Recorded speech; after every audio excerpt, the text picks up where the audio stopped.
ভাইরা আমার, ইসলামের দৃষ্টিতে আল্লাহর হক, আল্লাহর অধিকারের চাইতে বড় হক বা অধিকার আর কারো নাই। কারো আছে বলেন? কখনোই নয়। আল্লাহ রাব্বুল আলামিন বলেন, তিনি হলেন খালিক, তিনি হলেন মালিক। এই মানুষ পৃথিবীতে আসে শুধুমাত্র কেবলমাত্র আমার আল্লাহ রাব্বুল আলামিনের ইচ্ছায়।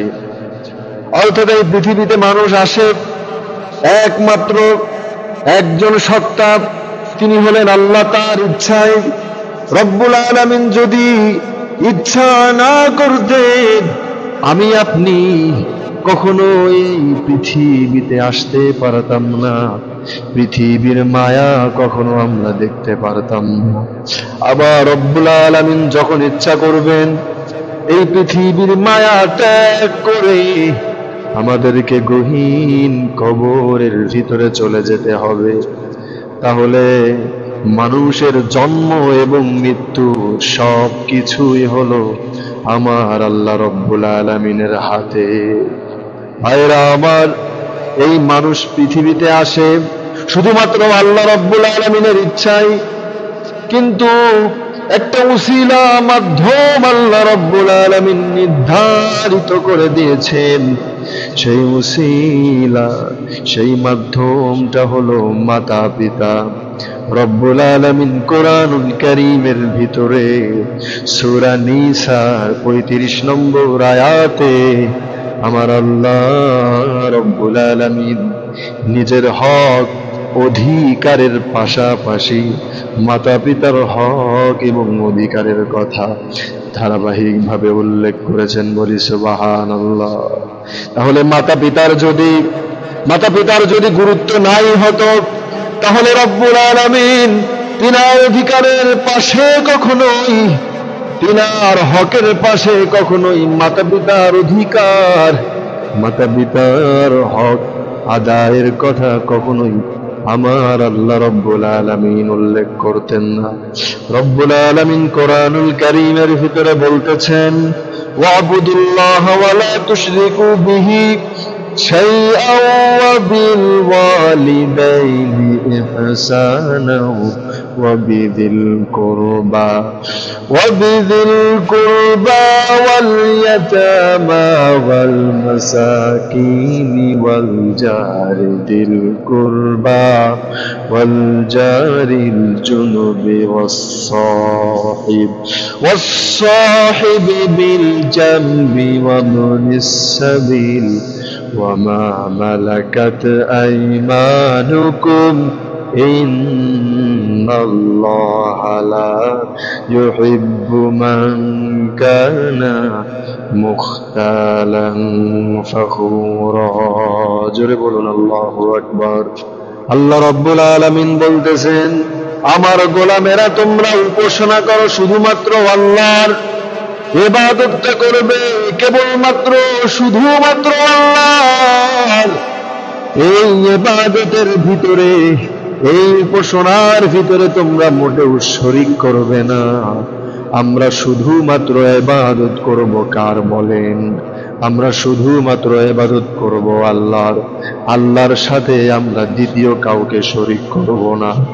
এরপরে রব্বুল আলামিন বলতেছেন, তোমাদের মাতা পিতা যারা জীবিত আছে, এই মাতা পিতার সাথে তোমরা ভালো ব্যবহার করবে। এরপরে তোমার নিকটতম আত্মীয় স্বজন আপনজন যারা আছে, তোমার প্রতিবেশী, সাথী, মুসাফির, এরপরে তোমার ঘরের দাস দাসী যারা আছে, তাদের সবার সাথে তোমরা ভালো ব্যবহার করবে। আল্লাহ রাব্বুল আলামিন বলতেছেন, ওহে আমার গোলামেরা, ওহে আমার বান্দা বান্দিরা, তোমরা এই কথা স্পষ্ট জেনে রাখো, আমি আল্লাহ রাব্বুল আলামিন দাম্ভিক যারা হবে তাদেরকে কখনো আমি আল্লাহ তাআলা পছন্দ করি না। আমার ভাইরা, এখানে আল্লাহ রাব্বুল আলামিন নিজের হক আদায়ের সাথে সাথে, নিজের অধিকার আদায়ের পাশাপাশি মাতা পিতার হক আদায়ের কথা, মাতা পিতার হক অধিকার আদায়ের কথা আল্লাহ রব্বুল আলামিন সবার আগে উল্লেখ করেছেন। তাহলে মাতা পিতার খেদমত করার দরকার কম না বেশি বলেন? অবশ্যই বেশি। পৃথিবীতে মানুষ শুধুমাত্র এই মাতা পিতার উসিলায় পৃথিবীর মুখটা দেখতে পায় আল্লাহ রব্বুল আলামিনের ইচ্ছায়, এবং তার মাতা পিতার উসিলায় মানুষ পৃথিবীর সুন্দরতম পৃথিবীর নিদর্শনটা দেখতে পায়। একটা সন্তান মানুষ করতে গিয়ে যে কতটা কষ্ট হয়, শুধুমাত্র কেবলমাত্র যারা মাতা পিতা হয়েছেন তারা ছাড়া অন্য কেউ বুঝবে না। সন্তানের জন্য, সন্তানের ভবিষ্যতের জন্য, সন্তানের ভালোর জন্য নিজেরা কত কষ্ট পরিশ্রম করে, যেই কষ্টের কথা কখনোই শেষ করা যাবে না। নিজেরা না খেয়ে এই সন্তানদেরকে খাওয়ায়, নিজেদের আরামের ঘুম হারাম করে দিয়ে এই সন্তানদেরকে মানুষ করতে থাকে।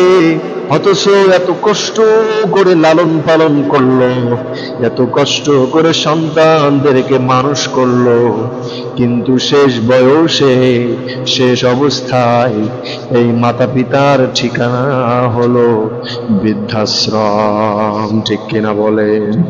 শেষ অবস্থায় এই মাতা পিতার ঠিকানা অধিকাংশই বৃদ্ধাশ্রম হয়ে থাকে।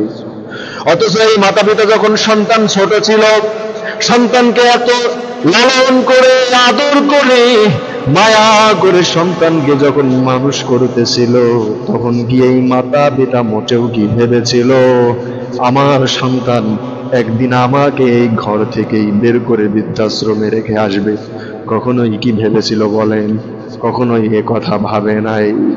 কিন্তু এই সন্তান, তার ভিতরে আল্লাহর ভয় না থাকার কারণে, এই সন্তানের ভিতরে ইসলামের নিদর্শন, ইসলামের আকীদা, শরীয়তের আকীদা, আল্লাহর ভয় এবং আল্লাহর রাসূলের মহব্বত না থাকার কারণে এই সন্তান মাতা পিতার সাথে খারাপ ব্যবহার শুরু করে দিয়েছে। আমার ভাইয়েরা, পৃথিবীতে যত ভালোবাসা আছে, সমস্ত ভালোবাসার ভিতরে কোনো না কোনো স্বার্থ জড়িয়ে আছে। কিন্তু এই মাতা পিতা সন্তানকে এমন ভালোবাসে বিনা স্বার্থে, কোনো স্বার্থ ছাড়াই এই সন্তানদেরকে ভালোবাসে, সন্তানরা কিন্তু সেটা বোঝে না।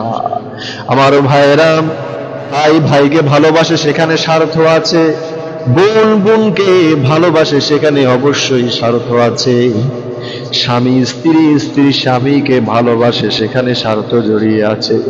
কিন্তু শুধুমাত্র কেবলমাত্র মা বাবা তার সন্তানকে ভালোবাসে, এখানে কোনো স্বার্থ জড়িয়ে থাকে না।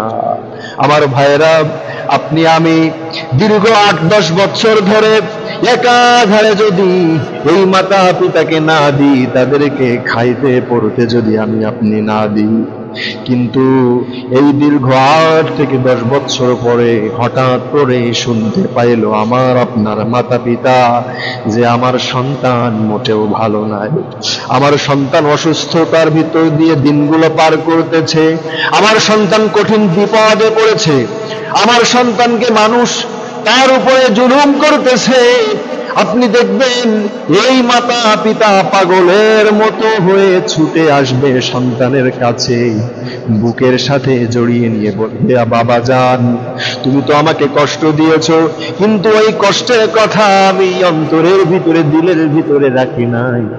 ও কলিজার টুকরা সন্তান, আসো, তুমি আমার বুকে আসো, তুমি যত কষ্ট আমাকে দিয়েছো সমস্ত কষ্টগুলা আমি মাফ করে দিয়েছি। ও সন্তান, আমি ছাড়া তোর আর পৃথিবীতে কেউ নাই। বলি সুবহানাল্লাহ। এমন ভালোবাসে আমার আপনার মাতা পিতা, অথচ সেই মাতা পিতার সাথে আমরা সদা সর্বদা খারাপ ব্যবহার করি।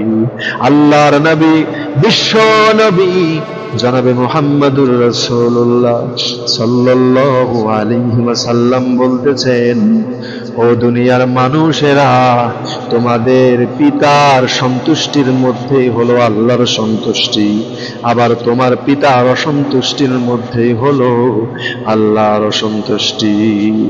এরপরে নবী বলেন হাদিসের ভিতরে, আমার সাহাবীরা, আমার উম্মতেরা জেনে রাখো, তোমার মায়ের পায়ের নিচে তোমার জন্য জান্নাত। জান্নাত যদি তুমি অর্জন করতে চাও, তুমি যদি চাও যে আল্লাহ রব্বুল আলামিন মৃত্যুর পর বিনা হিসাবে আমাকে জান্নাত দিক, ও বান্দা ও গোলাম, তাহলে অবশ্যই তুমি তোমার মাতা পিতার সাথে ভালো ব্যবহার করবে। আমার ভাইয়েরা, আজকে মিলিয়ে দেখব কোরআন কি বলেছে, মাতা পিতার সাথে কেমন ব্যবহার করতে হবে, আর আমি আপনি মাতা পিতার সাথে কেমন ব্যবহার করি। যদি কোরআনের সাথে, এই কোরআনের আয়াতের সাথে আমাদের কাজগুলো যদি মিলে যায়, তাহলে আলহামদুলিল্লাহ ভালো কথা, পার পেয়ে যাব। আর যদি কোরআনের সাথে যদি সাংঘর্ষিক লেগে যায়, কোরআনের কথার সাথে যদি আমার আপনার কথা কাজ মিল না থাকে, অবশ্যই আল্লাহ রব্বুল আলামিন আমাকে আপনাকে পাকড়াও করবেন, নাউজুবিল্লাহ। কোরআন কি বলেছে? কোরআন বলেছে, ওয়াকাযা রাব্বুকা আল্লা তা'বুদু ইল্লা ইয়্যাহু ওয়া বিল ওয়ালিদাইনি ইহসানা ইম্মা ইয়াবলুগান্না ইনদাকাল কিবরা আহাদুহুমা تقل لهما أف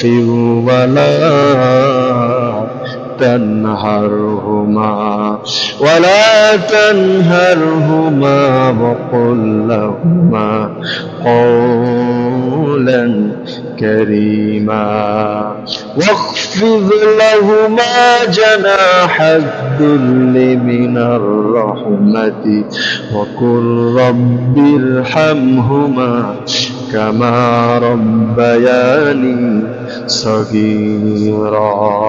জোরে বলুন আল্লাহু আকবার। কোরআন কি বলেছে?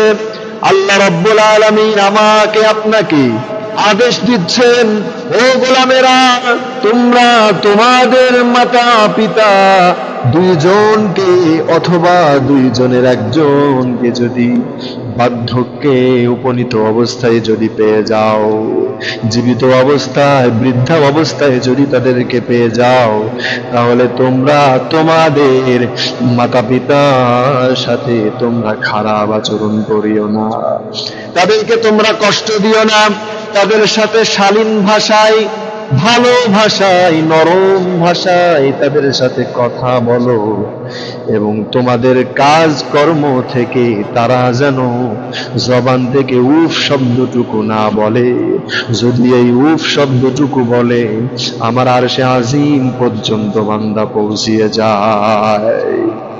তোমাদের মাতা পিতার উভয়কে অথবা দুইজনের একজনকে যদি বৃদ্ধা অবস্থায় পেয়ে যাও, তাদের সাথে খারাপ ব্যবহার করিও না। আমার ভাইরা, তাহলে আমরা মিলিয়ে দেখব আমরা আমাদের মাতা পিতার সাথে খারাপ ব্যবহার করি কিনা। এখানে যারা আজকে আমরা নামাজ পড়তে এসেছি, আমার ভাইরা, এখন কি বলতে পারবো মাতা পিতার সাথে জীবনে কখনো খারাপ ব্যবহার করি নাই? এমন গ্যারান্টি খুবই কম লোকই দিতে পারবে। অথচ মাতা পিতা যদি আমার আপনার উপর অসন্তুষ্ট হয়ে যায়, যত বড় দানশীল, যত বড় ইবাদতকারী আমি আপনি হই না কেন, আমার আল্লাহ রব্বুল আলামিনের দরবারে কোনো ইবাদত কবুল হবে না।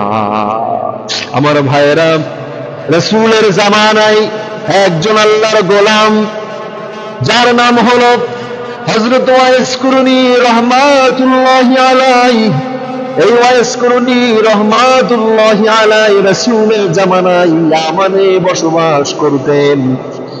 রাসূল দুনিয়াতে জীবিত আছেন, এই আল্লাহর গোলামের দিলের ভিতরে তামান্না, রাসূলকে যদি জীবনে একবার দেখতে পারি, সাহাবীর মর্যাদাটা আমি গ্রহণ করতে পারবো, লাভ করতে পারবো।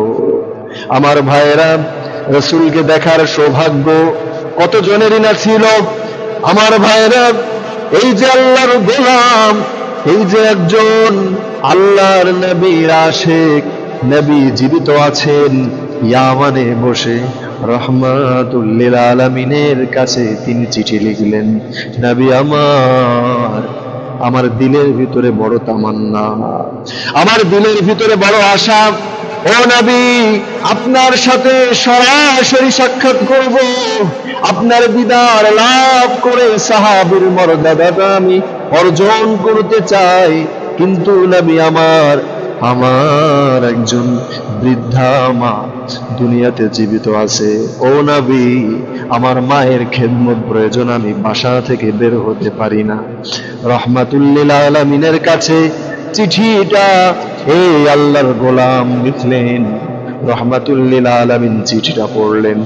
রহমাতুল লিল আলামিন এই ভয়েস করেনি রহমাতুল্লাহি আলাইকে তিনি চিঠি লিখলেন, রহমাতুল লিল আলামিন জানিয়ে দিলেন, নবী কথা বললেন, হে আল্লাহর গোলাম তুমি তোমার মায়ের সেবা যত্ন করো, তুমি তোমার মায়ের খেদমত করো, আমি নবীর কাছে তোমার আশা লাগবে না, তুমি তোমার মায়ের খেদমতের ভিতরে নিয়োজিত থাকো। রহমাতুল লিল আলামিন চিঠি লিখে ওয়াইস করণী রহমাতুল্লাহি আলাইহির কাছে পাঠিয়ে দিলেন। আমার ভাইরা, রহমাতুল লিল আলামিন দুনিয়া থেকে বিদায় নিলেন। বিদায়ের আগে তিনি একবার হযরত ওমর ফারুক রাদিয়াল্লাহু তাআলা আনহুকে ডাক দিয়ে বললেন, ওমর তোমাকে একটা কথা আমি জানিয়ে দিই, আমার ইন্তেকালের পরে ইয়ামান থেকে একজন ব্যক্তি আসবে, একজন আল্লাহর গোলাম আসবে, আমার একজন আশিক আসবে। হে ওমর তুমি তার কাছে যে কাকুতি মিনতি করে তুমি তার কাছে দোয়া চাইবে, তার নাম হবে ওয়াইস করণী এবং সে ইয়ামান থেকে আসবে। চেহারার বর্ণনা রাসূল সাল্লাল্লাহু আলাইহি ওয়াসাল্লাম হযরত ওমর ফারুক রাদিয়াল্লাহু তাআলা আনহুকে শরীরের বর্ণনা এবং চেহারার বর্ণনা জানিয়ে দিলেন। রহমাতুল লিল আলামিন দুনিয়া থেকে বিদায় গ্রহণ করলেন। ওমর ফারুক রাদিয়াল্লাহু তাআলা আনহু তিনি মদিনা থেকে চেয়ে থাকেন কোন কাফেলা ইয়ামান থেকে আসলো, সেখানে নিজে যে খোঁজ নিতেন যে এই কাফেলার ভিতরে কোন ওয়াইস করণী নামে কোন ব্যক্তি আছে কিনা। এইভাবে খুঁজতে খুঁজতে ওমর ফারুক রাদিয়াল্লাহু তাআলা আনহু হযরত ওয়াইস করণী রহমাতুল্লাহি আলাইহিকে পেয়ে গেলেন। ওয়াইস করণী রহমাতুল্লাহি আলাইহিকে পেয়ে যে রহমাতুল লিল আলামিনের বর্ণনা অনুযায়ী সবকিছু মিলে গেল। ওমর ফারুক রাদিয়াল্লাহু তাআলা আনহু ওয়াইস করণী রহমাতুল্লাহি আলাইহিকে ডাক দিয়ে বললেন, আপনি কি ওয়াইস করণী? বলে, হ্যাঁ। রহমাতুল লিল আলামিন আপনার ব্যাপারে আমাকে বলেছে যে আমি ওমর যেন আপনার কাছ থেকে দোয়া নিই, কেননা আল্লাহ রব্বুল আলামিন আপনাকে এমন ভাবে কবুল করেছেন, আপনি যেই দোয়া করবেন না কেন আমার আল্লাহ রব্বুল আলামিন সেই দোয়া মুহূর্তের মধ্যে কবুল করে নেবেন। সুবহানাল্লাহ। ওয়াইস করণী রহমাতুল্লাহি আলাইহি আনন্দ চিত্রে তিনি কান্না করে ফেললেন। ওমর ফারুক রাদিয়াল্লাহু তাআলা আনহু তাকে জড়িয়ে ধরলেন।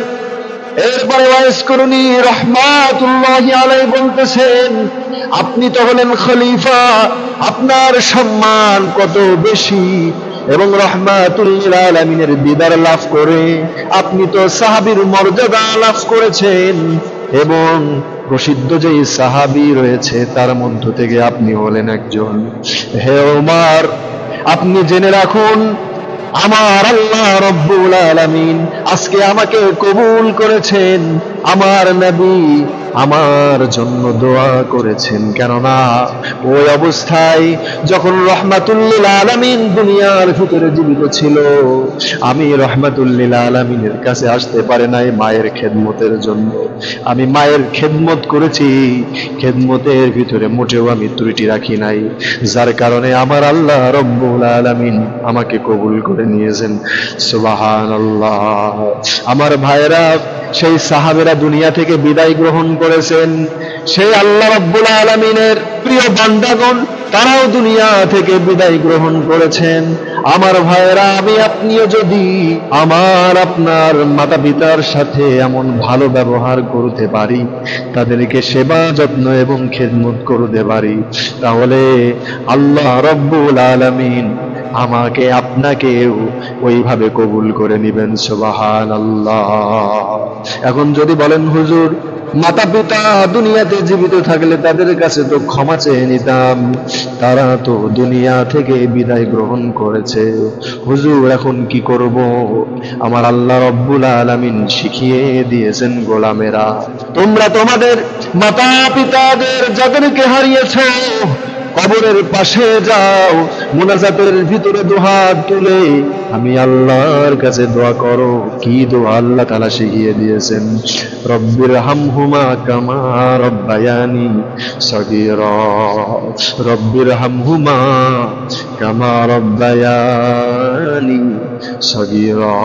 ও রব্বুল আলামিন, আমি যখন ছোট ছিলাম, ও আল্লাহ, আমার মাতা পিতা আমাকে লালন পালন করতো অত্যন্ত আদর দিয়ে, আমাকে কোনো কিছুর কষ্ট দিত না। ও রব্বুল আলামিন, আজকে আমার মাতা পিতা তোমার সান্নিধ্যে চলে গিয়েছে রে আল্লাহ।